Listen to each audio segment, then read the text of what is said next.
in fact, was becoming a rebuke in a sense to the head of the groundskeeping crew. What he needed to be doing was going to the head of the groundskeeping crew and saying, I've got a suggestion for you. Every winter, first snow, you come in before everybody else. Be seen to be doing that. It'll really, you won't know this till you do it, but it's going to motivate your people. Instead, he kept doing it. So it didn't fit for that stage of growth.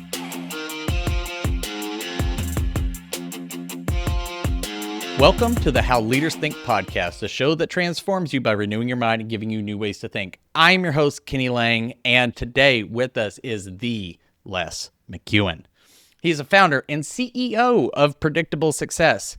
He first began to recognize recurring growth patterns early in his career as a serial entrepreneur. In addition to being involved in the launch of more than 40 companies before he was 35, which now makes me feel like I'm an underachiever, he was at the same time a founding elder in a fast-growing church while serving on the board of a number of charities and not-for-profits. So he probably didn't sleep a lot. Les used the experience he gained during that time to co-found one of the first business incubators in the world, which he and his then business partner developed over a decade into a multinational consulting company that advised on the creation and growth of hundreds of organizations worldwide. Struck by the similarity of issues faced by all growing organizations, Les began to codify his understanding of the repeating patterns of growth, publishing his Wall Street Journal and USA Today bestseller Predictable Success, getting your organization on the growth track and keeping it there. I'm holding up the book for those of you who are listening to Audible. Just imagine I'm holding a book that says Predictable Success on it. And followed up by The Synergist, How to Lead Your Team to Predictable Success. They are an incredible pair, and as I have since learned, they're actually all part of one thing, but to Les's wisdom, no one wants to read a 600-page book. He is a trusted advisor to fast-growth SMEs and thriving not-for-profits, as well as Fortune 500 companies and a number of the largest government agencies in the world. Welcome to the show, Les. Thanks for having me here, Kenny. I'm just struck by you hitting 100 podcasts. That's quite an achievement. Well done. Thank you. I appreciate that. It either means I'm doing something right or I'm too dumb to realize I'm bad at this. I think time will tell, history books and whatnot. But yeah, I'm excited to have made it to this achievement. So we'll see where we go from here. I'd like to think I'm catching up to our friend Scott, but he just released episode 301 of his podcast, so I got to pick up the pace or something. Yeah, well, he does release them like in batches of 12 at a time, so I think that's how he gets the numbers up. There might be a secret. I'll need to call him after this. Tell me today, Les, what is on your mind? Honestly, what's on my mind today is how could I be as incompetent with a torque wrench as I am? 3 days grappling with a relatively simple piece of gym equipment to try to get it constructed and bruised knuckles. That's been at the forefront of my mind. But I'm guessing that's not what you really had in your mind. Surprisingly, this would be the second torque wrench oriented episode. I'm just kidding. Well, in the context that we're talking about, which is the whole of the predictable success model, what's on my mind is what's been on my mind for 4 decades and what's not going to stop being on my mind because it's my life's work, which is essentially what are the things that go on between the 4 inches between the ears of a leader, and of all of that stuff that's going on very specifically, what are recognizable patterns that can be worked at in order to improve how we do what we do, those of us that are interested in that. And I guess if I was to carve it down to a micro level at the minute, just for whatever reason, I've been noodling a lot for the last 6 months or so over, one of the things I've found over the years is that tools are very helpful in what I do, which is growth coaching. Mm-hmm. And the simpler the tool, the more powerful it is. And one of the most powerful tools, I use it all the time just as a mental framework to help me. I may not ever blurt anything out about it when I'm actually doing the coaching, but it's always up in there, is how is this leader thinking through, it's sometimes called the Eisenhower matrix, the urgent versus important stuff.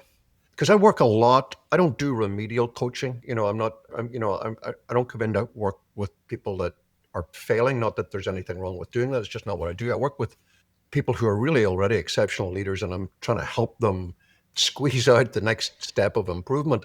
And one of the things that I've seen over and over and over again is that there are a lot of really, really good leaders out there. And the only reason they're not a great leader is because they don't have a good set of buckets to put stuff in. And so they end up bringing all of their skills to whatever is the next indicated thing, as opposed to being really clear. If we were to put it in the Eisenhower matrix, instead of being really clear in some way, however inchoate, what is the definition of something that's important to me in what I do? What is, quotes, merely urgent? That I can triage, because we all have way more to do than we will ever do. And if we bring our great leadership skills and invest them in the wrong things, we end up being poor leaders. So here I am, I'm a great leader. I'm doing great leadery things, but I'm doing them on the wrong things. So I end up not being effective. So just trying to help people through that. I like that, and it bears a striking resemblance to the overarching theme in the predictable success life cycle stages of let's get away from doing everything all at once, which is one of the things I was really struck by when I first read the book. And full disclosure to the audience, like, I'm a certified scale architect, which means I'm trained on the Synergist and predictable success and founder's evolution. Some of the questions I'm asking are just because, like, I got the dude here who wrote the book, so I'm asking the questions. But I think one of the biggest things is Scott Ritzheimer, for those of you who want to look him up, and he's got 2 episodes on this podcast as well, if you want to find those. We'll link them in the show notes, is figuring out what not to focus on. And that's what I hear you saying is, like, what do I bucket? What are the things, especially if you're a founder, but I think it applies to any, CEO, most senior executive, high-level leader. Everything seems important. I even have that in session rooms with clients is, we can't not do this. They want to take on like 5 or 6 quarterly objectives. They're like, these are all important. Right. I was like, so as you're thinking through this about what actually is mine to do, like what needs to sit in that particular bucket, do you think that there's a unified way for leaders, some universal patterns, kind of like what you've distilled in predictable success and the Synergist, that could apply? Or is this drilling down so far that it's really more about getting the leader to name those things for him or herself? Ultimately, you got to get to what you just said, one way or the other, whether you use terminology for it, whether you codify it, whether you're really clear about it. It's happening. You're making a decision every day. Nobody doesn't prioritize. Not prioritizing is prioritizing. You're prioritizing that you're going to do whatever shuts lights. So I think there's one big mega decision to be made for most leaders at some point. I'll come to it in a moment or two. And then depending on it's a binary decision, depending on which route you go, there are then maybe 3 or 4 big principles on one side. What's the big binary decision? It's that in the growth stages of the life cycle, and particularly in what we call fun, which is that smaller organization, smaller team, a leader gets to do what they want to do. There's a huge amount of flexibility and freedom. The market will dictate a lot, but part of the fun of being what we call the MSC, the most senior executive, whether you're the founder, CEO, managing director, lead pastor, whatever it may be, you get to go off on vacation and come back with some wacko idea and just do it. You get to go to a conference and get wowed by somebody and buy their book for everybody and say, we're going to do it. You get to be king or queen or whatever your regnal pronoun of choice is. Once you get into the world of wanting to truly scale, and that means moving through the stage we call white water and into ultimately predictable success, which is not, you've got to do this. It's an option, it's a choice. But if you make that choice, then one of the things you've got to give up is that, I'll just mess this whole thing up any Monday morning I ever want. You've got to bring some discipline to what you're doing. And so when I'm working with leaders and we're getting into this whole How do you triage? How do you prioritize? Sometimes they've got a binary decision to make, which is, and I'm hoping that what I do is help them get to the point where I'm not telling them this, but they're thinking, oh, wait a minute. What I want is just to go back to where we were 2 years ago. I love that. I hate this. I don't want any of this triaging, prioritizing. You're right, Les. I want to come back in here on a Monday morning and tell everybody we're painting the walls blue if I want. Well, that's fine. And I get it. In this phase of my life, I'm currently in that stage. I don't have a team. I don't have to justify any decisions to anybody, which is why I'm here in this, sweaty t-shirt, having fumbled with a torque wrench for 2 hours. But if what you're saying is, okay, I got to commit myself to developing into less of that founder mindset, more of the true CEO skilling mindset, then you have to start disciplining where you're putting your attention to. And at that point, some principles begin to come into play.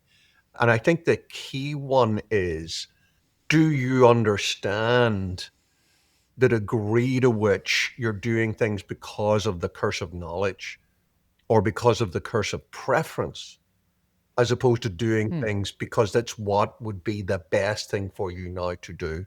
And the way I try to challenge those folks who want to make the shift into what, let's call it, as being a scaling leader as opposed to a growth leader, is to keep some sort of a really simple, just like fire up a blank piece of paper somewhere, digital or physical.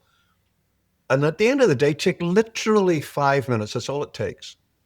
And jot down the things that you did today, big bucket, one line, one word summaries of the main things you did, and tick them off as to whether or not it was something that only you could do or not. And then when you've got the list of the stuff that, well, really, honestly, somebody else could have done that, probably should have, you got to start working on the principles of whatever it is that's preventing you from letting go of those things. It's either you've got some of your identity tied up in that. That's the hardest thing probably to work with. Because you're not very good at delegating. That's the easiest thing to work out. It's an easy skill to learn. Or you either really genuinely don't have people you can delegate to, or you think you don't have people you can delegate to. But you got to work out why that is. Why are you doing the things that aren't really at the beating heart of what only you can do? And, folks often resile against that and say, well, wait a minute. Does that mean I'd be sitting around working for 10 minutes every day and not doing anything? If that's how that shapes out, that's going to be great, doesn't it? But it doesn't. That's not what happens. Never works out that way. I love what you were saying about curse of knowledge, which I've heard, and that's something that I've encountered in my background in marketing. Is we would talk about how do we close the gap between where buyers buy and where you are with your level of expertise. But you talked about the curse of preference, and that sounds like that's the sort of the obstacle, and maybe it's a blind spot. Maybe they wholeheartedly embrace it.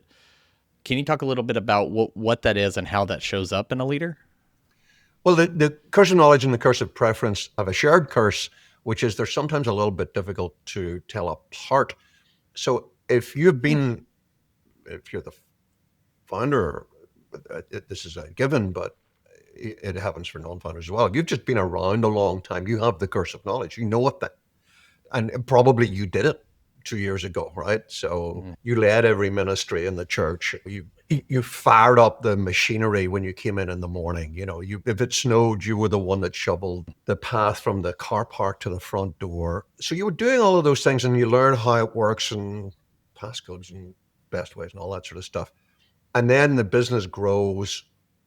And I'm taking very simplistic examples there, but so there's that whole category of stuff that you're doing because you're the one who knows best how to do it. Once you establish that, it's relatively easy intellectually to then say, okay, I don't think you should be shoveling. Now, this one is actually a real example of a guy who is running a business of 400 people, manufacturing business in Ohio. He was still literally, after the first snow every winter, he would go on principle and shovel the snow away from the car park to the front. It's easy enough to point out that's not the best use of the now CEO's time. But that was actually, in his case, something he was getting something from. It was clearly not the fact that he didn't think anybody else couldn't use a shovel. There was something about who he was that he wasn't prepared to let go. You can bumble that up in a whole bunch of ways and say, well, it shows humility. It shows, you're not going to ask anybody to do anything you wouldn't do yourself. And yeah, that's true. But there's a zillion ways to do it. That's if you're on the guy, I'm not going to name him, was spending time with me saying, I have a ton of time on my hands. I'm getting everything done. I'm knocking it out of the park. Teach me how to play golf or how to use a torque wrench or something because I'm bored. But that wasn't, I'm coaching him because he's absolutely stressed beyond belief. And yet he's clinging on to this thing. I'm not there to tell somebody they shouldn't be doing stuff like that. I'm just there to help them think through, if I am going to do it, is there a reason that's sustainable as to why I'm doing it? Gotcha. And in that case, it was funny. I had a conversation with somebody recently, said almost the same thing of, as humans, we don't do things repeatedly unless we're getting something from them. And if there is a tie, is that tie back to some identity piece, which, as you've alluded to, is a lot, identity work is a lot more difficult than just tactically, how do I move this to there? Yeah, How do we dive into that if we say, because I find that too. People are enmeshed and they're wearing 7 hats in a company, and they say, well, no, I do all of this. Right. You give the example in the book, like whatever you do, like, well, come tell the man what you do if we're getting audited, and that's whatever you do is what that job requires. But if we break it down, you're doing multiple jobs, and there's something here you're tied to. That feels like the stories we tell ourselves are quite powerful. Yeah, I think the very first part in where you phrased that question has got the answer in it. And you certainly aren't going to be surprised at what I'm about to hear. And anybody who's aware of what I do for a living isn't going to be surprised either. A lot of it comes down to what you're modeling and whether or not that fits with the stage of growth that you're in. And I'm glad I haven't named the guy, because it's going to sound like I'm going to be beating up on him for the entire podcast, and maybe I will. But back to our snow shoveling guy. If that business is still in fun, that's actually a perfectly valid thing to do. It's got a lot to give to the culture of a smaller business in fun, a lot to give. This guy's a 400-person business, and he'd got a little grounds crew, probably 7, 8 people in total. It was the job of the head of the grounds crew to do that. I don't mean that. Their job was not to snubble the show. It was probably the job of one of their staff to do it. But the modeling thing, the CEO was taking that away. In fact, was becoming a rebuke in a sense to the head of the groundskeeping crew. What he needed to be doing was going to the head of the groundskeeping crew and saying, I've got a suggestion for you.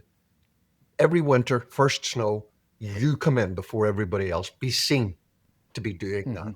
It'll really, you won't know this till you do it, but it's going to motivate your people. Instead, he kept doing it. So it didn't fit for that stage of growth. Does that make sense?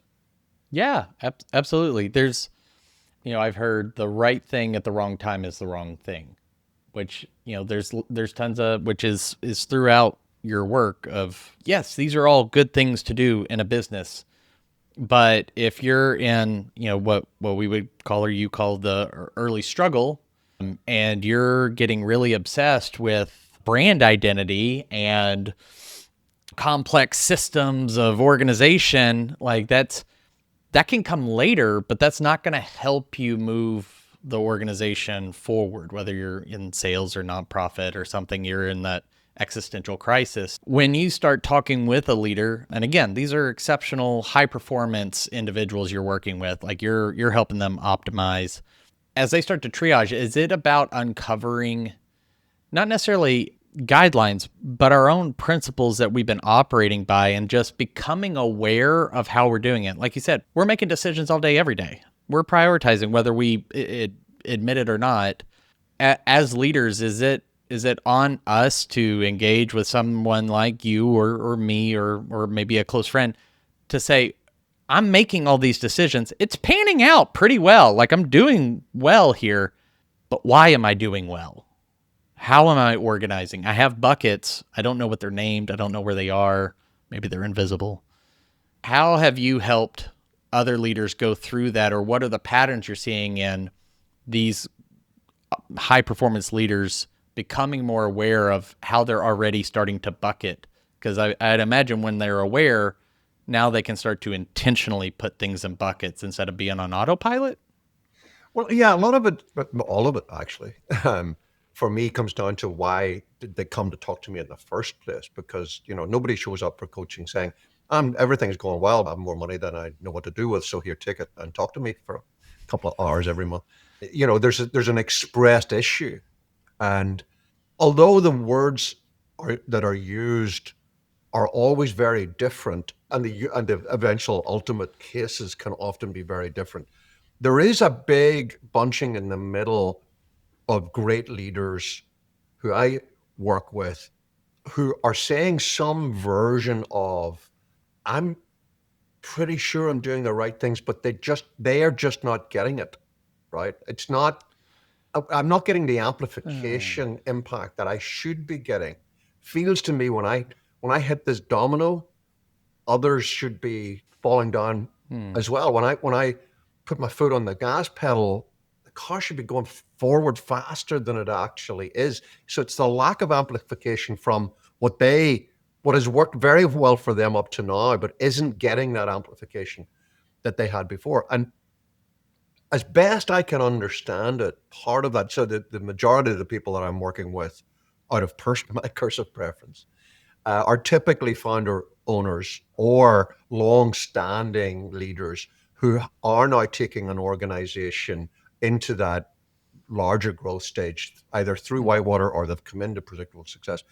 And as best I see it, where that lack of amplification, the lack of a boom effect from what they're doing, a lot of it arises from the fact that it will go back to our Eisenhower matrix again. For our viewers and listeners that want a quick reminder, this is just a straightforward 2x2 that, so therefore 2x2, it's got 4 squares. And at the top right of the 2x2 is the stuff that we do that's both important and urgent. So the warehouse is on fire. That's sort of important and it's pretty dang urgent, right? At the bottom left-hand corner is the stuff that's just not important. It's not urgent. It's the 10th cute cat video link that I got sent today. And unless it's late Friday afternoon, we need a break. We know we don't want to be spending our time on that. So there's typically no argument between the top left-hand quartile. We all know when the warehouse is on fire, we got to fix it. And the stuff down here that's not important, not urgent.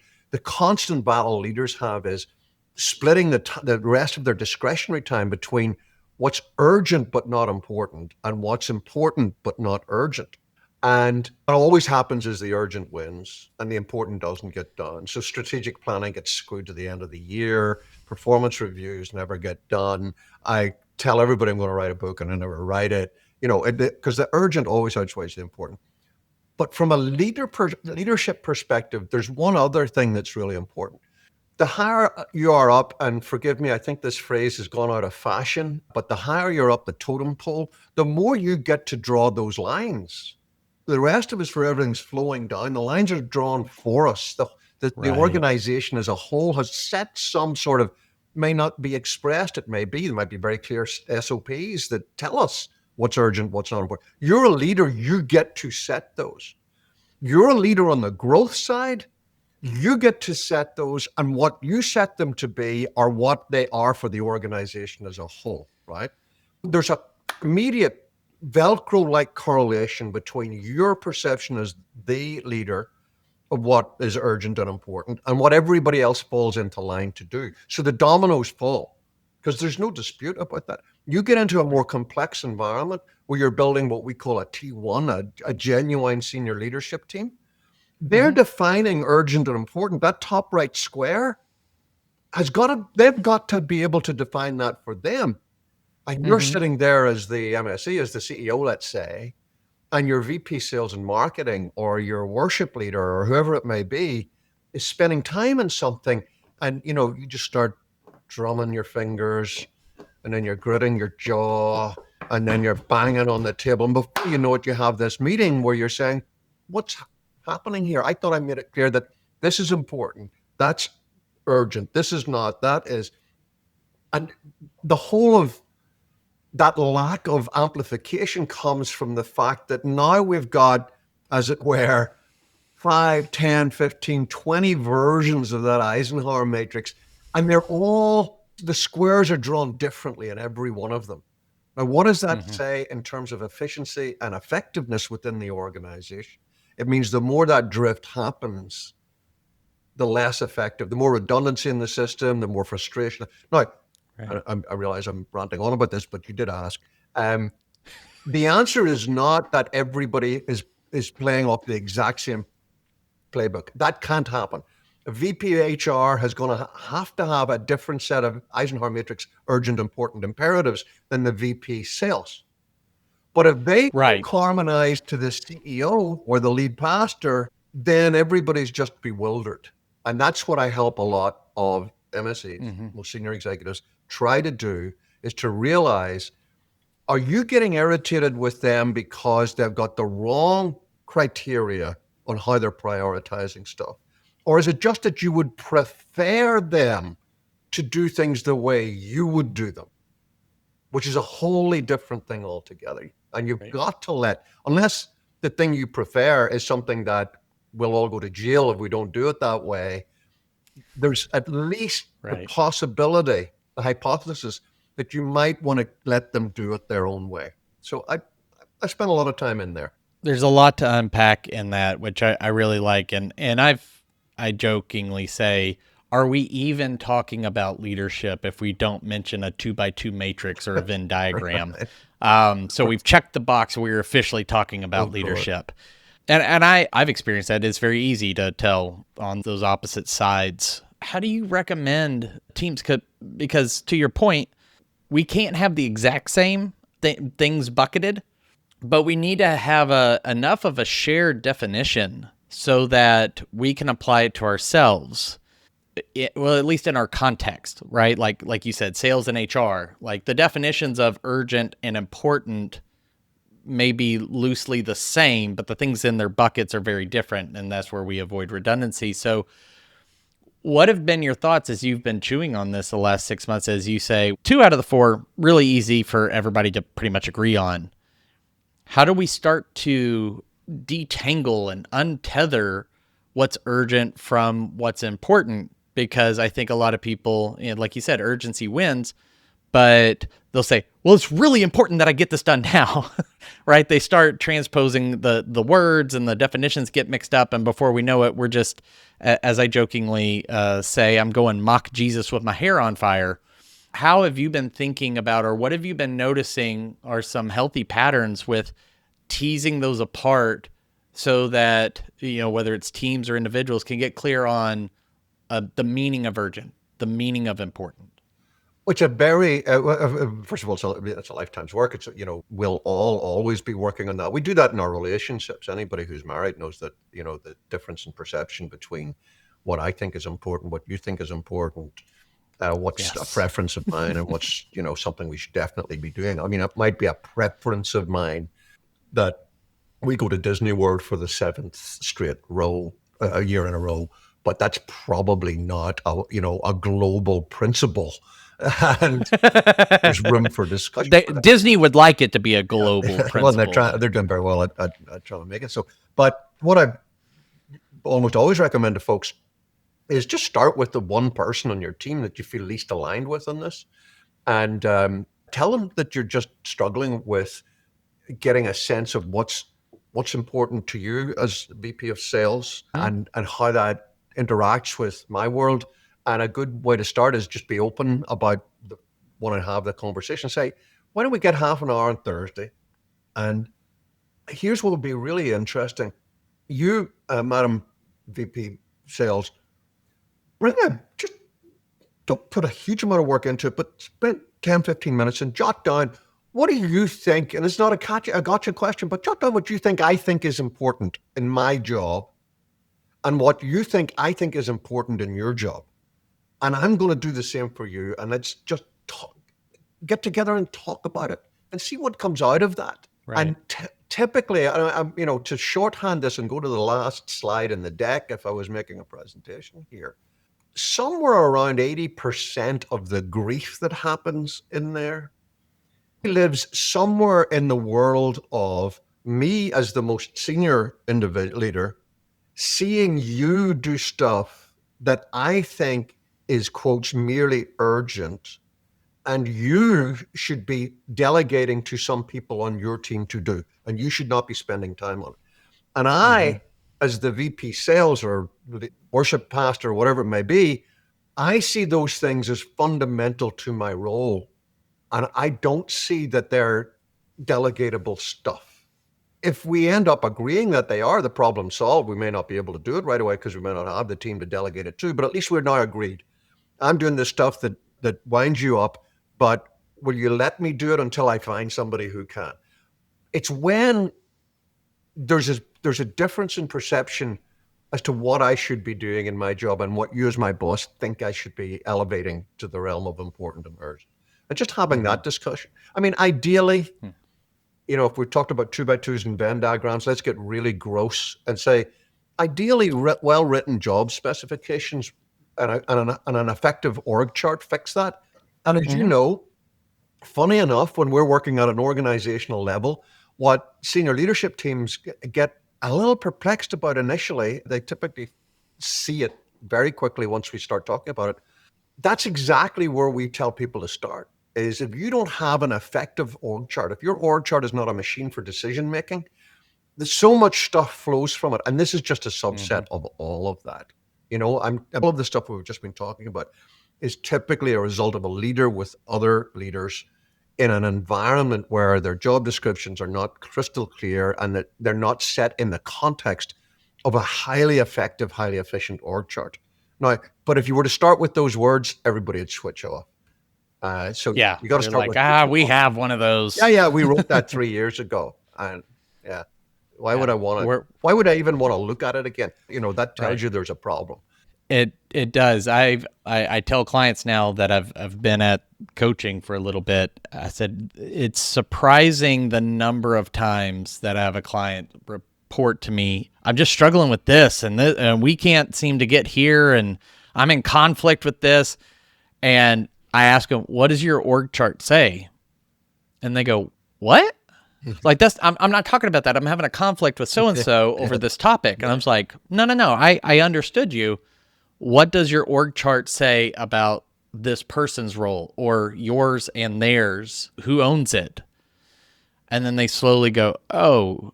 And I was like, yeah, if you had clarity on that, you wouldn't be having this conflict, or at least you would have a healthier place to start from, right? It's not a cure-all, but it is vitally important.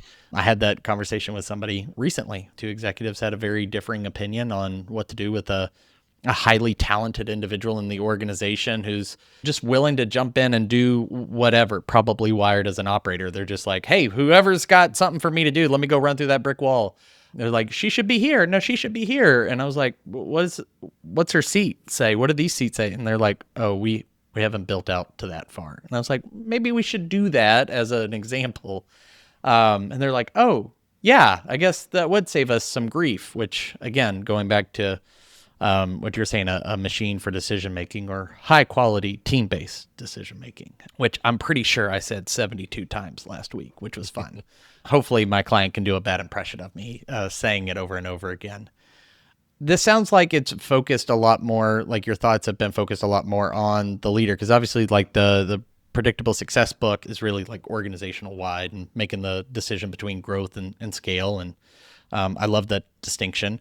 Synergist, how do we harmonize the styles that emerge? And that's a lot of the team stuff. So it sounds like you're heading towards what are the patterns now at this individual level that might be flowing into contributing to these other patterns you've noticed. Because to your point, like if this was all one book, and maybe one day we're going to have like the master book from Les McKeown, but how do you see this flowing into that work, or do you see this? It always has, Kenny. And one way to look at it is the book Predictable Success. And again, just to clarify for our viewers and listeners, as you've mentioned, Kenny, I've got 2 books. One is Predictable Success, and it talks about the 7 stages that every organization goes through. And we've mentioned some of those in passing: fun, Whitewater, Predictable Success. And then the second book, The Synergist, talks about the 4 leadership styles: visionary, operator, processor, synergist, that power all of that. But it's always been the case that the 7 stages aspect of the model is okay. I see that and I get that. You can't do anything directly, or you can do very little to change your place in the life cycle and your direction of travel without saying, okay, let's start with the people, because it's what we do every day that decides where we are in the life cycle, we as leaders. And more than anything, what direction are we going to go in? Are we going to stay stuck here? Are we going to move to the next good stage? Or are we going to slip into a bad stage? That's all about the leadership mindset. And in a sense, the life cycle is the bait and switch of, hey, look here. Because what happens, you've experienced this, I know, is you show people the life cycle, they see intuitively within seconds, because I didn't make it up. I just codified what happens in the real world. You show people a life cycle within seconds, they say, I'm there. I'm that spot. And 3 seconds later, they're saying, I want to be there, the different spot. And so that job done there, but you can't then with the tools that are in the life cycle analysis change anything. All that's doing is telling you where they are. It's like a map, right? You can stare at a map as long as you want. It won't get you there, right? And actually doing the stuff that gets you where you want to go is all about, well, some of it's skills, but most of it is leadership mindset.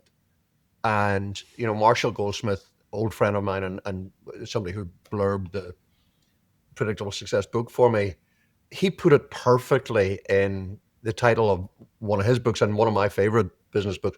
What got you here won't get you there. That's the world I live in. I'm helping people just identify what it is that will get us there, because what got us here, The people that I never talk to that don't get coaches, I was going to say business coaches, we both live in both the for-profit and not-for-profit world.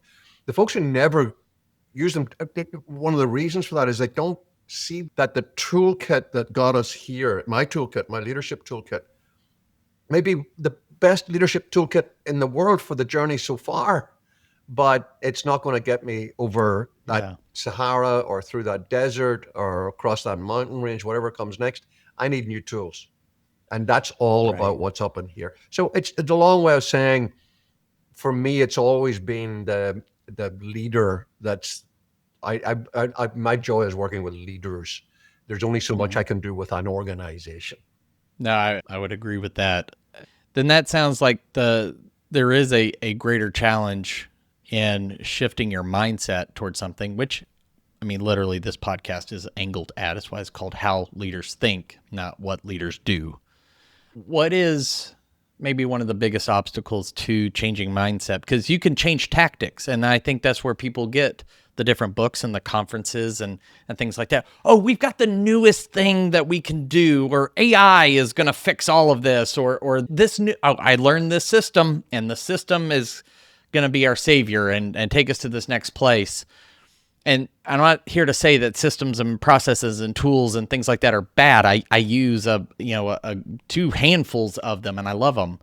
But what is that sticking point in the mindset? Is it the trick? Because I talk about this within like just your own, it's sort of the same thing. It is mindset, but it's how you see yourself. Is what you've done has actually been successful so far. So you're not incentivized to change. Right. And how do we navigate through that as leaders? Because it would be easy if it was like, oh my gosh, I'm a total bumbling failure. I need to find a new way. That would be easy because it hasn't worked so far. But if I have, $10 million, $20 million business, why should I listen to anybody about, you got to really switch it up? The barrier is whenever tools become myths and legends, whenever output turns instead into reminiscence. So let me be very specific about what I mean. If you're a leader and you think, I know how to build a sales funnel, the sales funnel for your next stage of growth, and it works, fantastic. That's, there's nothing, you don't have to argue about anything. You're a pastor and you say, I really know how to open a new location. And your challenge is to do it, and you do it and it works out, that's fine. One of the indications I see whenever I reach that point where I'm concluding there's a mind shift needs to happen here is whenever I'm talking with people and we're not engaging about the failure of a specific tool.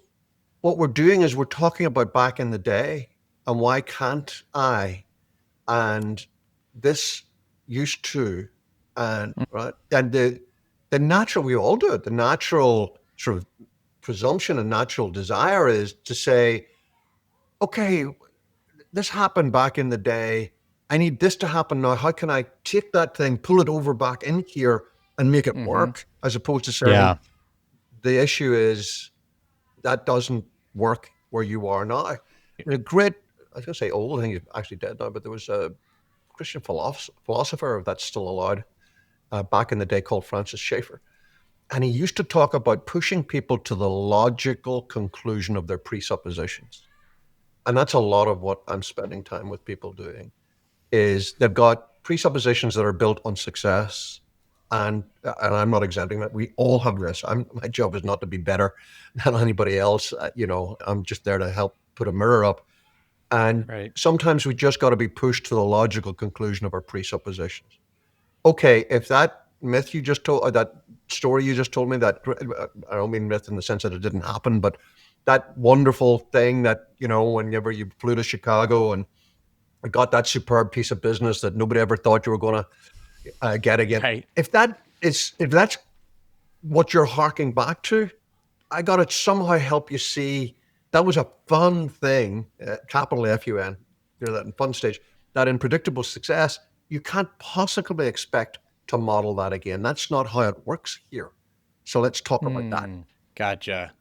Yeah, it reminds me of the story. I don't remember if it was a video or in person when we were together, but you talked about that you named the fun stage last.